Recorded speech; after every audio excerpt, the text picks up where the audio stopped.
আমি এখন দাঁড়িয়ে আছি কুড়িগ্রাম জেলার নাগেশ্বরী উপজেলার নুনখাওয়া ইউনিয়নের ২ নং ওয়ার্ড চর পাটতলা উচ্চ গ্রামের পাশে।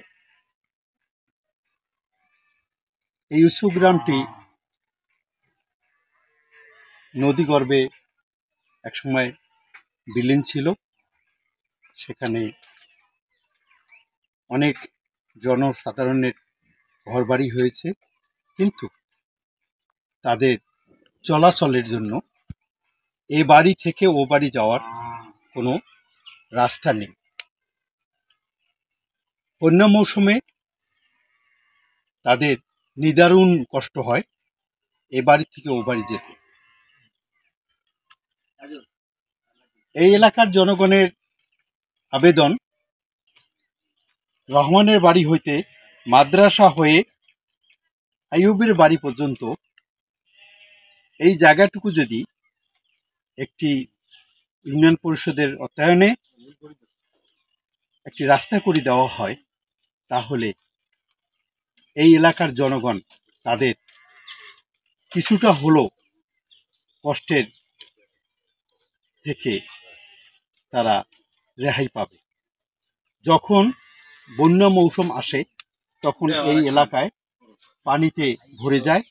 পাশে দেখছেন একটি মাদ্রাসা আছে, একটি মসজিদ আছে, সেখানে বাচ্চারা লেখাপড়া করে, কিন্তু বন্যা মৌসুমে তাদের যাতায়াতের জন্য কোনো রাস্তা না থাকায় তারা পাঠদানের জন্য মাদ্রাসায় যেতে পারে না। আমার নাম মোহাম্মদ মাহিদুল ইসলাম। আমার পিতার নাম মোহাম্মদ তৈরা শেখ। গ্রাম চরপাটতলা উচ্চ গ্রাম। আমরা নাগেশ্বরী উপজেলাবাসী তথা নুনখাওয়া ইউনিয়নের বাসিন্দা ২ নম্বর ওয়ার্ডের বাসী। আমরা এখানে কোনো রাস্তাঘাট বা চলাফেরা করার মতো কোনো সুযোগ নাই। ছেলেমেয়েরা লেখাপড়া করতে পারে না, এই ধরনের শিক্ষা প্রতিষ্ঠান নাই। এবং ডেলিভারি মা বোনদের জন্য যখন অসুস্থ হয় তৎকালীনভাবে আমরা যাতায়াত বা তৎকালীনভাবে আমরা যেতে পারি না। এই প্রসঙ্গে আমরা এই এলাকায় একটা ক্লিনিক চাই। জেলা প্রশাসনের কাছে আমার আবারও আকুল আবেদন, এই এলাকায় এসে সমস্যাগুলো সমাধান করার জন্য আমরা এই এলাকাবাসীর পক্ষ থেকে আমি মোহাম্মদ মাহিদুল ইসলাম বিশেষ আহ্বান জানাচ্ছি।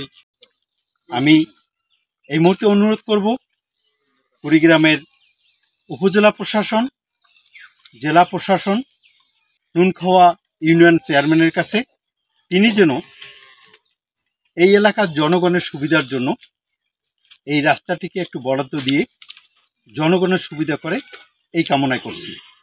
নূর মোহাম্মদ চৌধুরী, কেআরজি টেলিভিশন, কুড়িগ্রাম।